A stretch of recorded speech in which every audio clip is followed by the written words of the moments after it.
श्री असाउद्दीन ओवैसी जी।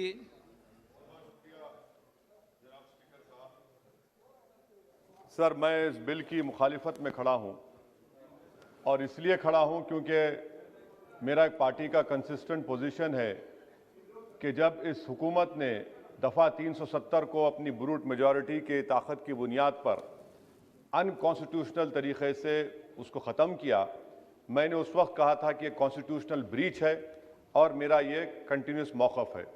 Sir, मैं इस bill की मुखालिफत इसलिए भी करता हूं क्योंकि इसी ऐवान में खड़े होकर वज़ीर दाखिला ने कहा था कि ये हुकूमत जल्द से जल्द रियासत जम्मू कश्मीर के स्टेटहुड को बहाल करेगी।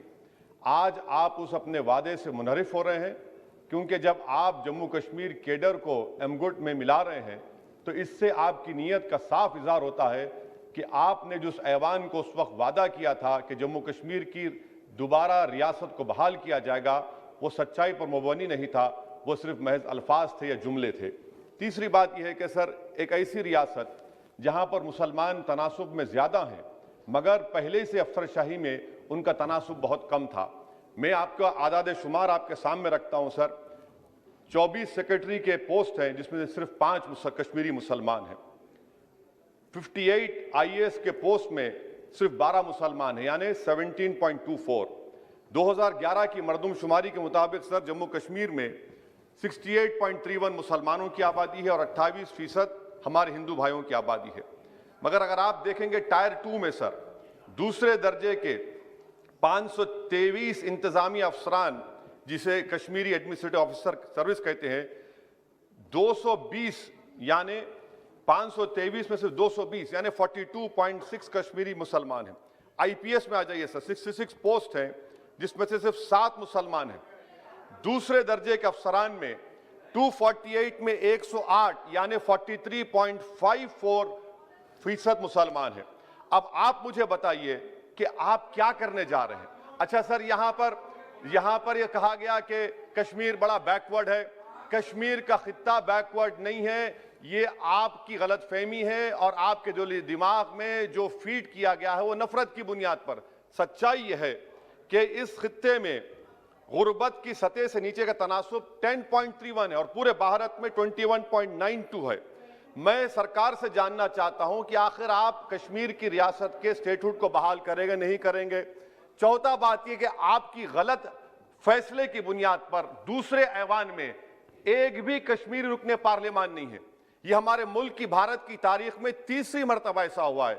मेरा चौथा सवाल हुकूमत से यह है कि हम ये कहते हैं, ये आपका मानना सही है कि हमारे मुल्क में बाहर के दीगर ममालिक को मदाखलत करने की कोई जरूरत नहीं है, मगर आप उनको लेकर गए ना।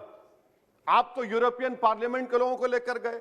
अब तीसरी मरतबा आप यूरोप के सफीरों को 16 फरवरी को खबर है कि आप लेकर जा रहे हैं। आखिर ये FDI नहीं है, क्यों यूरोप के लोग कश्मीर जाएंगे? आप एक ऑल पार्टी मीटिंग लेकर जाइए ना डेलीगेशन को। आप यूरोप के डेलीगेशन को कश्मीर लेकर जा रहे हैं, क्या आप चाह रहे हैं मदाखलत करना? इसको इंटरनेशनलाइज आप कर रहे हैं। मैं वजीर दाखिला से पूछना चाहता हूं सर कि आखिर कितने बच्चे कश्मीर के आगरा की जेल में, बरेली की जेल में, अंबेडकर नगर की जेल में हैं? मैं आपको एग्जाम्पल दे रहा हूं, खत्म कर रहा हूं स्पीकर साहब, कि बिलाल अहमद एक कुपवारा का बच्चा है, अमर सिंह कॉलेज श्रीनगर का है, 1600 किलोमीटर दूर श्रीनगर से जेल में है। उसके वालिद ने 25,000 रुपये की अपनी गाय को बेचकर गया, हाईकोर्ट में गया, हाईकोर्ट ने फैसला दिया कि उस बच्चे को श्रीनगर ट्रांसफर करो, एग्जाम लिखाओ। आप उसको नहीं मानते। एक और फैयाज है बरेली के जेल में, इसको आपने बरेली के जेल में डाल दिया। उसके वालिद ने 35,000 रुपया का कर्जा लेकर गया। अब बताइए आप, नवीद है बारामुल्ले का, कहां से ये अपनी जमीन बेचकर उसके वालिद गए। आखिर कितने बच्चे PSA के तहत जेल में हैं? आप उनको कब छोड़ेंगे? और मैं ये बड़ी आखिर में आपसे कह रहा हूं स्पीकर साहब कि यहां पर जितनी नाम निहाद सेकुलर पार्टियों ने हुकूमत के इस इक़दाम की तायीद की, तैयार हो जाइए। ये हुकूमत जो करती है ना, ये दोबारा दोहराएगी और हम तारीख में देखेंगे कि खुदा ना खास्ता चेन्नई को, अहमदाबाद को, बेंगलुरु को, हैदराबाद को यूनियन टेरिटरी बनाएंगे ये लोग। ये कश्मीर में तो एक एग्जाम्पल बना दिए, यहां तक तजुर्बा किया गया। आज ये सब बैठकर थाली मार रहे हैं। जब लखनऊ UT बनेगा, जब बेंगलुरु यूटी बनेगा, जब मुंबई यूटी बनेगा, उस वक्त हाय हाय करेंगे। ये कंसिस्टेंट पॉलिसी आपकी है। इसीलिए सर मैं होम मिनिस्टर से जो सवालात किया हूं, मैं आपसे पूछना चाहता हूं, और ये 2G से 4G करके आपने एहसान नहीं किया, अमेरिका के दबाव में आपने किया।